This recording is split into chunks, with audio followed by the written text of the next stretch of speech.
अस्सलाम वालेकुम dear viewers, this is Faisal Ayub और आप देख रहे हैं मेरा यूट्यूब चैनल ब्रेन ट्रांसफार्मर। आज मैं आपको जो चैप्टर पढ़ाने जा रहा हूँ वो है फर्स्ट ईयर का चैप्टर नंबर 6 जिसका नेम है सीक्वेंस एंड सीरीज़। थोड़ा सा मैं आपको इंट्रोडक्शन दूंगा सीक्वेंस के बारे में। सीक्वेंस क्या होता है? सीक्वेंस बेसिकली अगर आप इस वर्ड को देखें तो सीक्वेंस का मतलब होता है अरेंजमेंट। अगर हम अपनी रूटीन लाइफ से बात करें तो अरेंजमेंट का मतलब होता है कि किसी प्रॉपर ऑर्डर में चीज़ों को रखना। अब वो चीज़ें आइटम्स कुछ भी हो सकती हैं। तो अगर मैं इसको मैथमेटिक्स में कन्वर्ट करूँ तो इसका मतलब ये हुआ है कि एलिमेंट्स को प्रॉपर ऑर्डर में अरेंज करना, इसे हम सीक्वेंस कहते हैं। अब वैसे अगर आप देखा जाए तो हम दो तरह के ऑर्डर डील कर रहे होते हैं, एक असेंडिंग ऑर्डर, एक डिसेंडिंग ऑर्डर। लेकिन सीक्वेंस में असेंडिंग और डिसेंडिंग ऑर्डर का वर्ड यूज़ नहीं किया जाता नॉर्मली। उसकी वजह ये है कि सीक्वेंस के अंदर ऐसा भी होता है कि वैल्यूज़ इंक्रीज़ भी कर रही होती हैं, सम टाइम डिक्रीज़ भी कर रही होती हैं एट द सेम टाइम।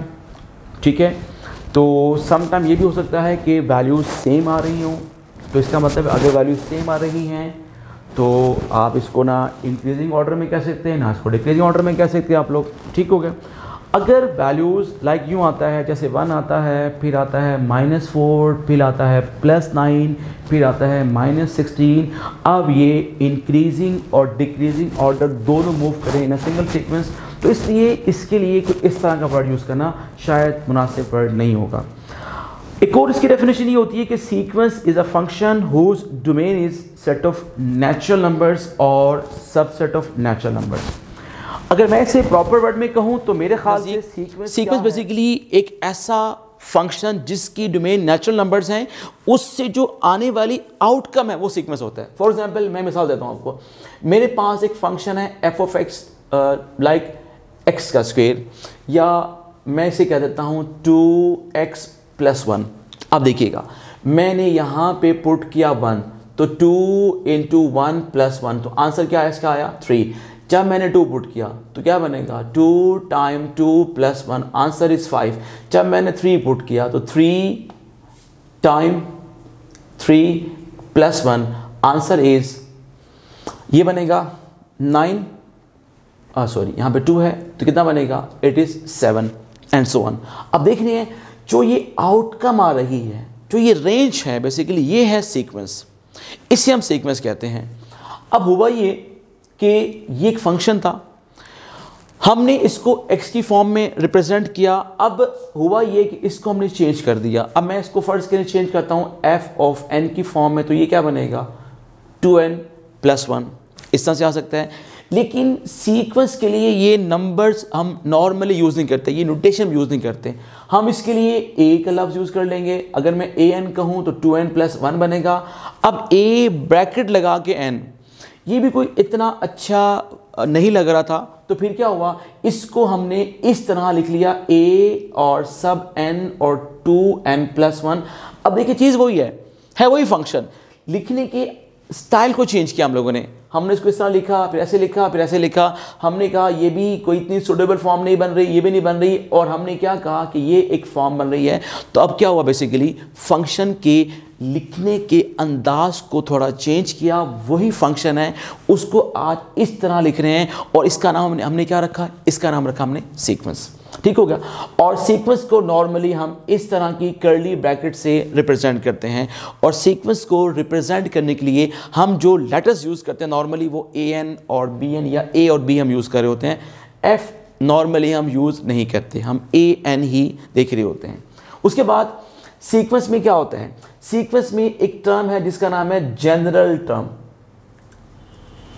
ये टर्म क्या होती है, ये एक ऐसी स्पेसिफिक टर्म होती है, इसको हम nth टर्म भी कह सकते हैं। ठीक है, अगर हमें किसी सीक्वेंस की nth टर्म मिल जाए तो उस nth टर्म से हम कोई भी स्पेसिफिक टर्म कैलकुलेट कर सकते हैं। लाइक मुझे कहा गया जी मेरे पास है an और ये बराबर है 2n + 1 के। अब मुझे ये कहा जा रहा है कि 2n+1 है और आप इसकी बताइए फोर्थ टर्म क्या होगी, तो मैंने क्या करना है, n की वैल्यू 4 पुट करनी है। 4, 2 × 4 + 1 विच इज़ 8 + 1 आंसर इज 9। अगर मुझे कहा गया इसकी सेकेंड टर्म बताइए तो ये a2 बनेगा, this is 2 × 2 + 1 which is 4 + 1 is 5। तो nth टर्म बेसिकली वो स्पेसिफिक टर्म होती है जिसकी बेस से या जिसकी बेस पे हम कोई भी टर्म कैलकुलेट कर सकते हों। अच्छा, अब इसके बाद नेक्स्ट आता है टाइप्स ऑफ सीक्वेंस। ठीक हो गया।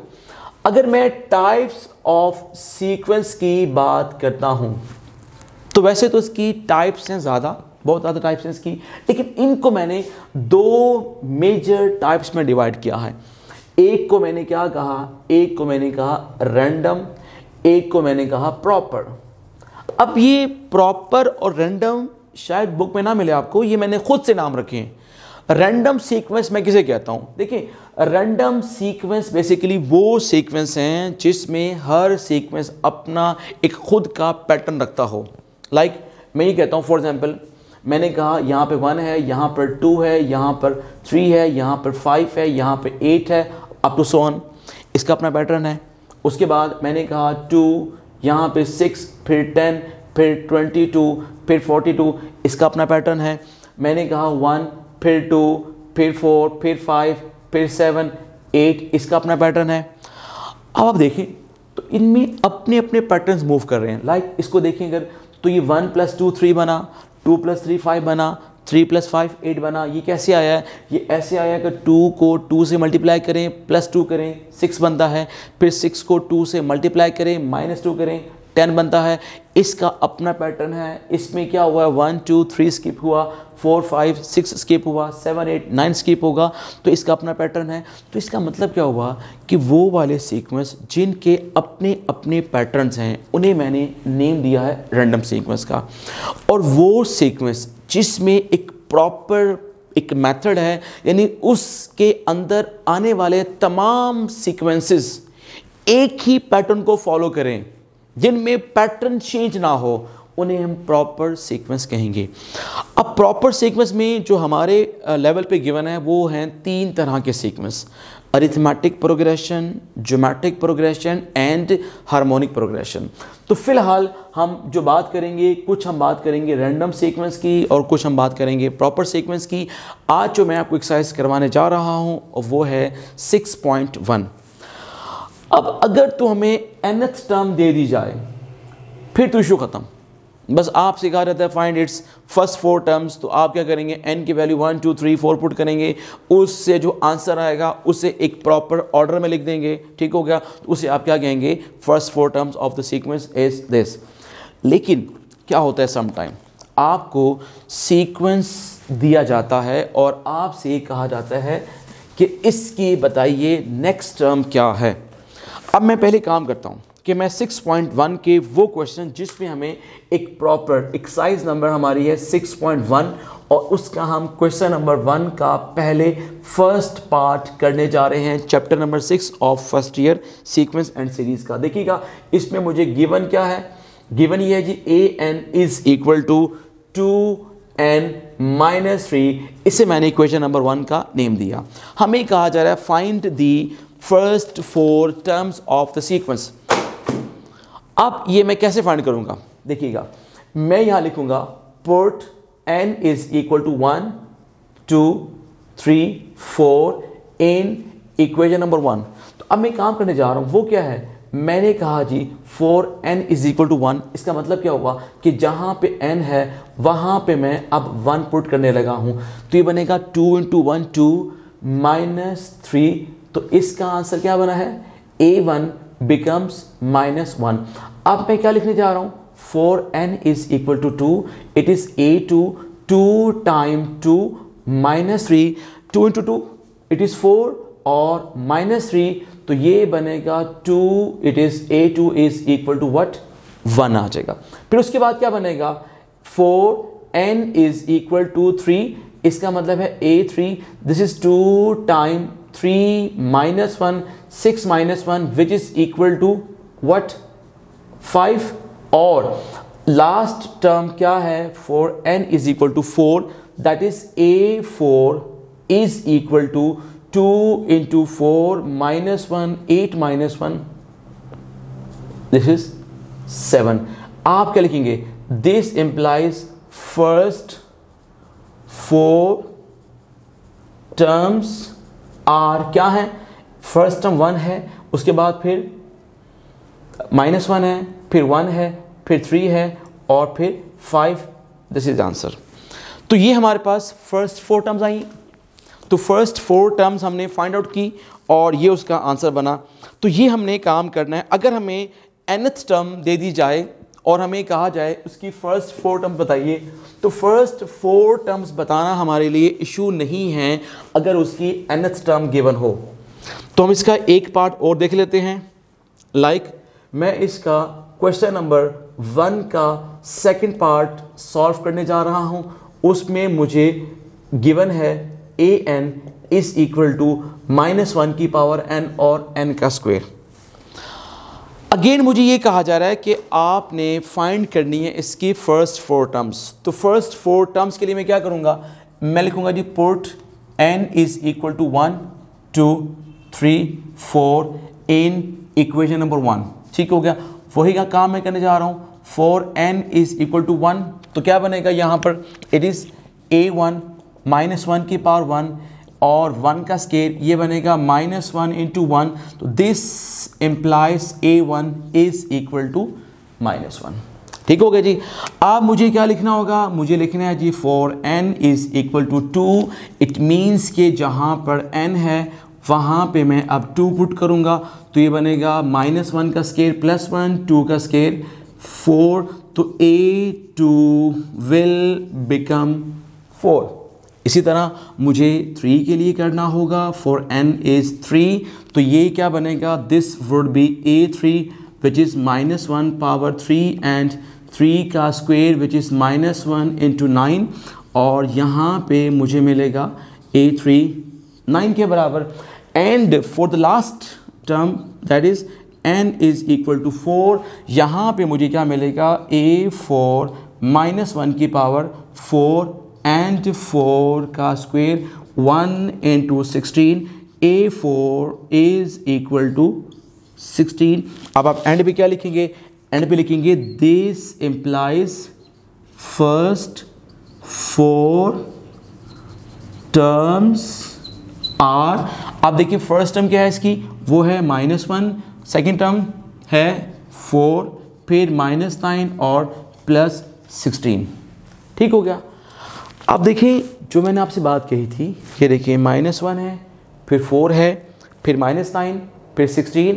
इसका मतलब क्या हुआ है? इसका मतलब ये हुआ है कि टर्म्स इंक्रीज भी कर रही हैं, डिक्रीज भी कर रहे हैं। तो इसलिए इंक्रीजिंग ऑर्डर और डिक्रीजिंग ऑर्डर मीन असेंडिंग और डिसेंडिंग का वर्ड सूट नहीं करता सीक्वेंस में। इसलिए मैंने आपसे कहा था कि इसमें ये वर्ड सूटेबल नहीं है। तो ये हमने क्वेश्चन नंबर 1 का एक पार्ट किया। अच्छा, एक चीज़ और है, मैं इसको दोबारा लिखता हूँ।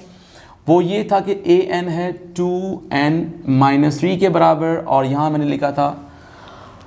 अब अगर आप इसका थर्ड पार्ट देखें तो थर्ड पार्ट इसका क्या कहता है? थर्ड पार्ट इसका ये कहता है जी an है -1 की पावर n और इट इज़ 2n-3। इसका मतलब यही है थर्ड पार्ट, बट उसमें अटैच क्या हुआ है?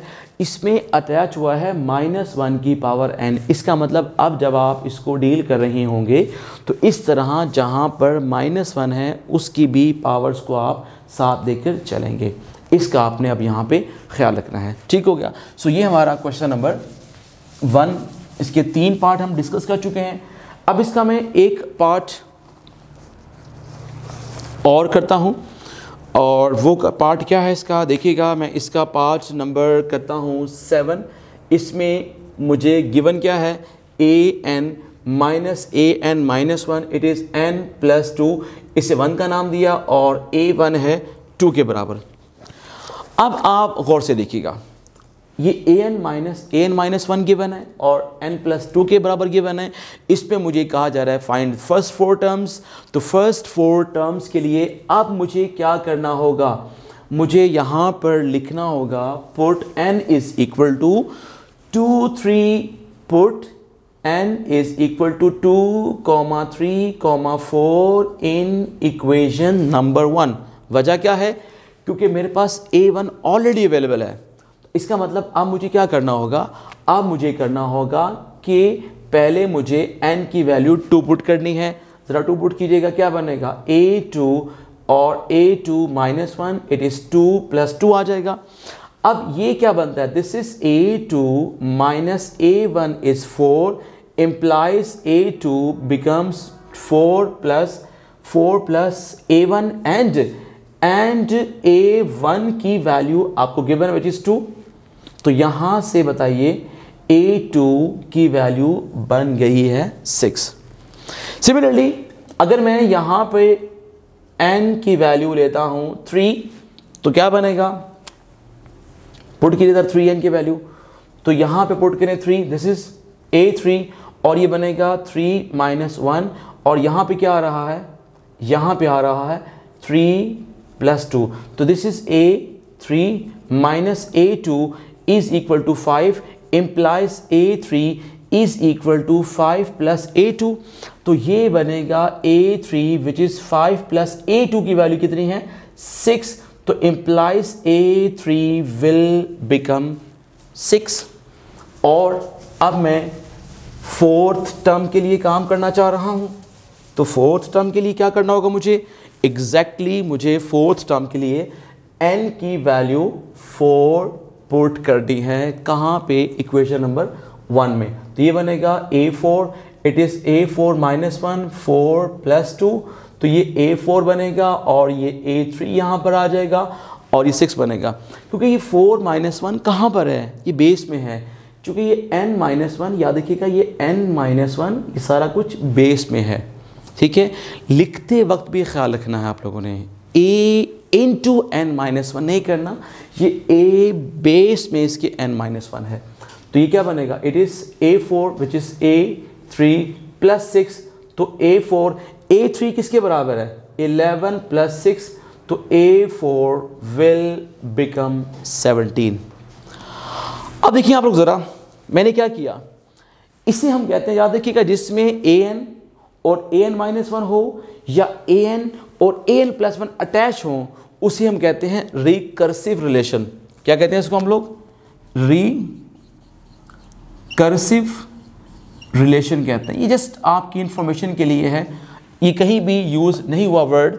रिकर्सिव रिलेशन इसे कहते हैं। ठीक है, वो रिलेशन जिसमें an नेक्स्ट टर्म और प्रीवियस टर्म आपस में हो इंटरकनेक्टेड, उसे हम कहते हैं रिकर्सिव रिलेशन। सो आज की वीडियो में इतना ही करते हैं। हमने आज थोड़ा सा सीक्वेंस को सीखा, हमने फर्स्ट क्वेश्चन के 3 पार्ट्स किए। तो नेक्स्ट वीडियो में इंशाल्लाह मैं एक आध पार्ट इसका कराऊंगा फर्स्ट क्वेश्चन का, और फिर मैं आपको क्वेश्चन नंबर 2 और 3 कराऊंगा और फिर हम आगे मूव करेंगे। ठीक है जी, आप लोगों ने इसकी प्रैक्टिस करनी है। इंशाल्लाह नेक्स्ट वीडियो में मैं आपको नेक्स्ट क्वेश्चन नंबर 2 और 3 कराऊंगा। ओके, अल्लाह हाफिज़।